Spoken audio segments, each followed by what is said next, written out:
มันคือหมอกเด้อทุกคนเด้อหมอกพกขมมอดเนาะมืออื่นตอนเช้าเดี๋ยวสิไทยให้ทุกคนได้เบิ่งกัน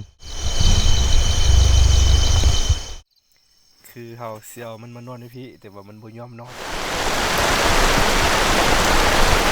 วันนี้เฮาต้มมักทั่วพี่น้องต้มมักทั่ว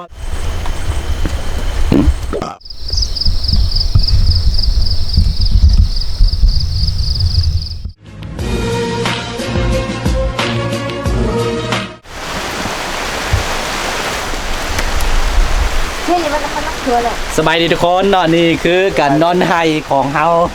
ในคืนแรกเนาะ ที่จริงนี่ครับผมมาตลอดตะบาส่วนไหนเฝ้าฮอตประมาณ 2-3 โมงก่อนได้กลับไปบ้านนะคือมื้อนี้อย่างที่เห็นว่าฝนตกแห้งพี่น้องเอ้ยเอาฟอร์มหมูป่านะเห็นบ่นี่ฝนตกพี่น้องคือเป็นยังคือจึงนอนไฮเนาะต้องบอกว่าหมูป่ามันสิมาทำลายข้าวเนาะข้าวไฮของเขาเพราะว่าข้าวไฮสุกแล้วกำลังเคี่ยวอยู่เนาะมันถามว่าให้มันมากินอีกเนี่ยมันบ่มีเหมียนสิเคี่ยวแล้วนะมันมาเทื่อนึงคนข้างมาหลายก็เลยว่าในนอนเฝ้าแบบนี้แหละนี่คือบรรยากาศกันนอนไฮเฮามี4คนเด้อมีตะก้องก่อนมีน้องทรายแล้วก็มีน้องไผ่เนาะ3-4คนตอนนี้เฮาเตรียมกินข้าวแล้วเมื่อกี้เห็นหมาป่าทุกคน เมื่อกี้เห็นหมาป่ามาจิ้งจอกอ่ะนะโอ้ฝนตกแล้วก็มันลบฝนอยู่ใต้อันส้มไม้พายเนาะเห็นแล้วก็หนีไปเมื่อคืนอีกเนาะเมื่อคืนมันมากินกระดูกพี่ครับว่ามุกมาจิ้งจอกอ่ะนะค่อนข้างเสื่องเลยโดยที่มีน้ำตุ๊กใส่แล้วโอ้ยพี่น้องเอ้ยเอาซิกินข้าวกัน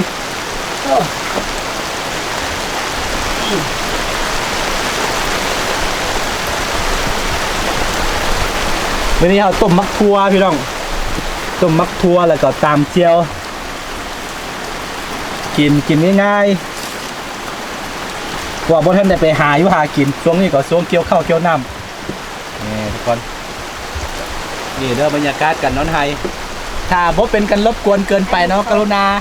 กดติดตามให้เด้อเนาะบ่เบิ่งก็บ่เป็นหยังกดติดตามทีมไว้พี่น้อง นี่คือมักทั่วตัวผักยาว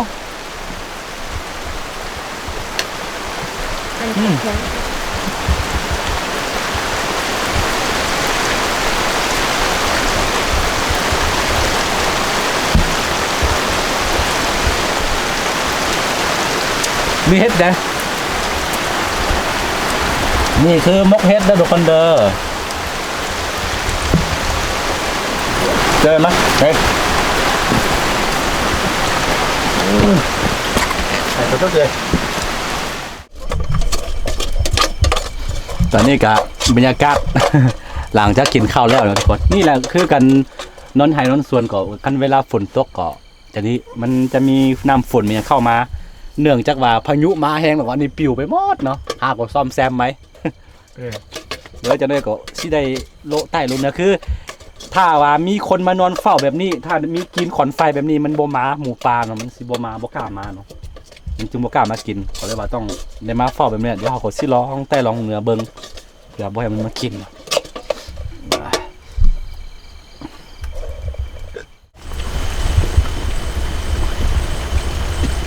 นี่เจ้าบุญรอดมานำคันบ่มัดไว้นี่บ่มีบ่อนกินข้าว มันมากัดมันมาเคลียร์มาจับมัดนี่ฝนมาอีกแล้วพี่น้องเอ้ยบ่หยุดบ่เศร้าพี่น้อง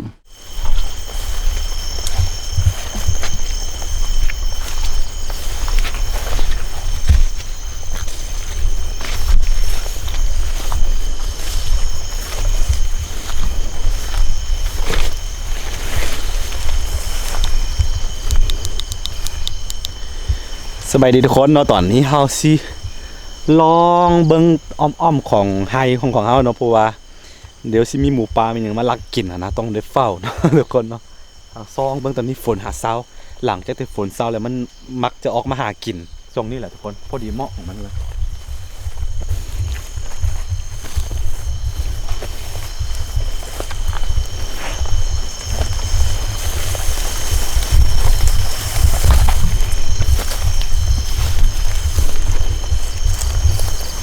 มันมานอนกินไอพี่หมดเลย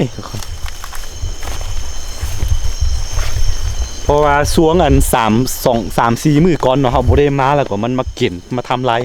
หลายพอสมควรก็เลยว่าต้องได้มาเฝ้าแบบนี้ทุกคน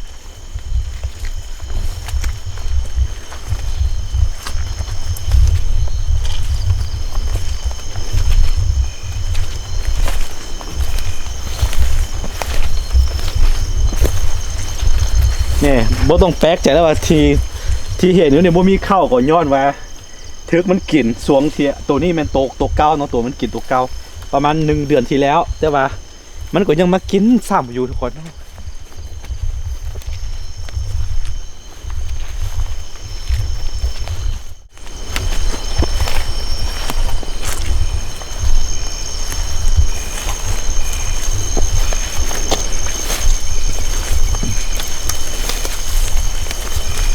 นี่ตะกล้องไปที่เห็นนี่คือเส้นทางหมูป่าเนาะที่มันบุกเข้ามานี่เห็นบ่ห้องห้อยของมันโอ้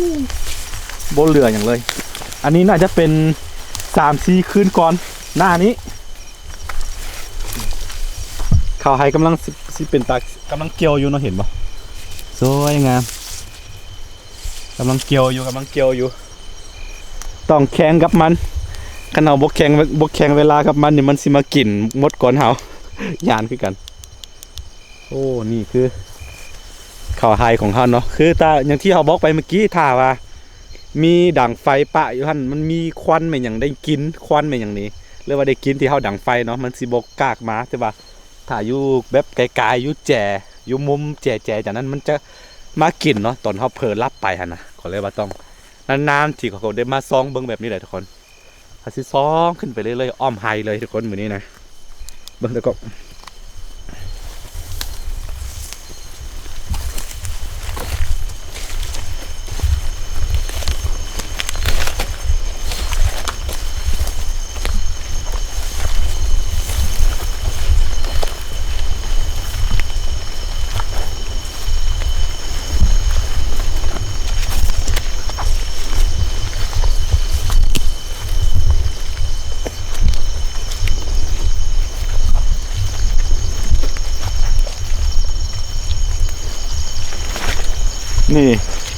นี่คือห้องห้อยของมันมดเนาะหมูปลาห่านี่มันกินมดบนเรืออย่างเลย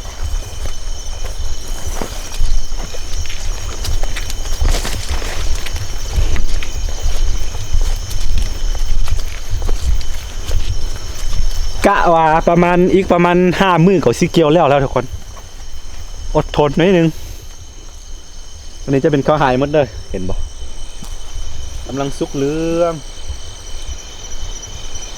แม่นมดสุดหูสุดตาคือกัน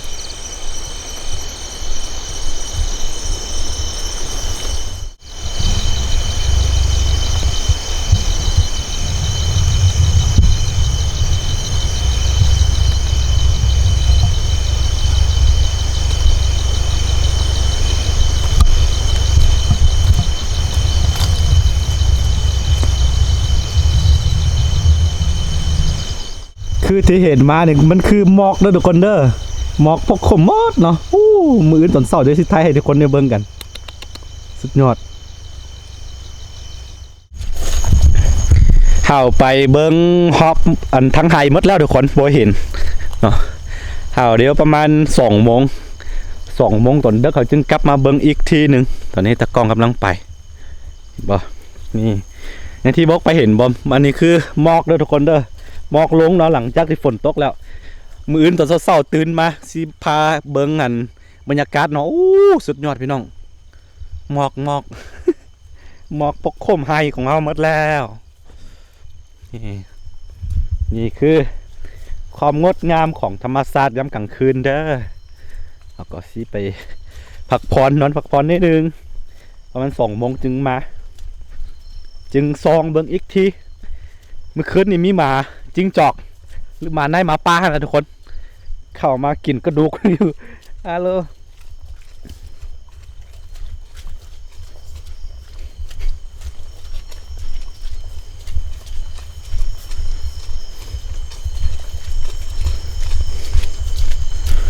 ฝนสิมาอีกแล้วถ้าไหนไม่อิงยาตู นี่จะเป็นข้าวกล้ามเลยเดี๋ยวคอนเดอร์ข้าวกล้ามนี่คือเซตเรือของหมูป่าเอาสินอนพักผ่อนกัน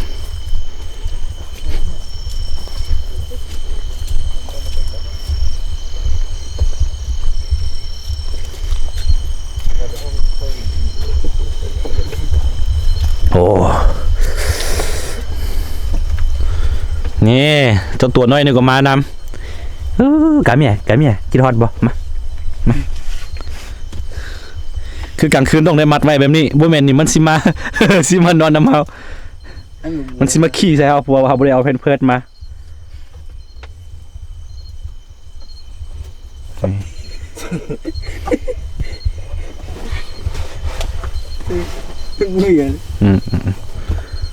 โอเคเอาสินอนพักผ่อนโอ้ยบ่คิดเอาบ่ไปมาเอาไปแล้วเด้อไปเด้อ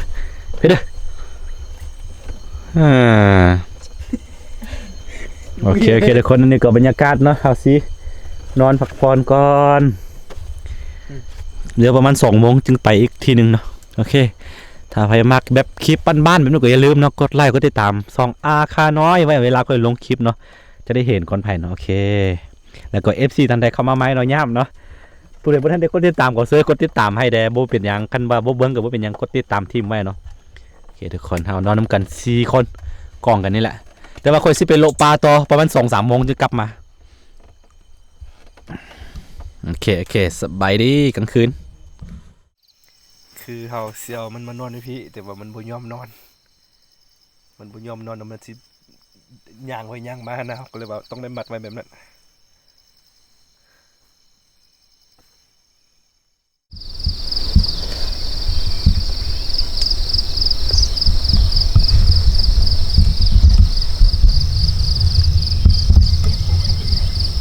เห็นหรอเจ้าเขา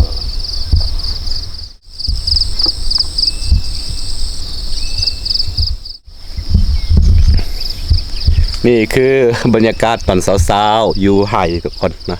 เอาก็หาดนอนตื่นคือเมื่อคืนนี่นอนตอนประมาณ3 โมงนอนน้อยเดียวนึงหลังจากที่เฮาโลเบิ้งอ้อมใต้อ้อมเหนืออ้อมฮอบทั้งไห่หมดแล้วเมื่อคืนนี่ก็มาคือกันเด้อหมูป่าเด้อมาแต่ว่าบ่ทันได้เข้ามาเนาะได้ยินเสียงเฮามันก็หนีเอาไปโลป่าต่อเนาะโอ้หมดคืนหลงทาง หลงทางไปใต้ปูใต้ป่ากินมื้อนี้อ่ะนะทุกคนเพราะว่าเฮาก็ช่วงนี้ก็เป็นช่วงที่เฮ็ดเวียกเฮ็ดกะนั้นเกี่ยวข้าวเกี่ยวน้ำเลยคันต้องได้ไปหากินตอนกลางคืนเนาะทุกคนที่ได้กินนี่คือบรรยากาศตอนเช้าๆจะเห็นหมอกจะเห็นเมฆตอนนี้หายหมดแล้ว ตื่นสวยนิดนึง6 โมง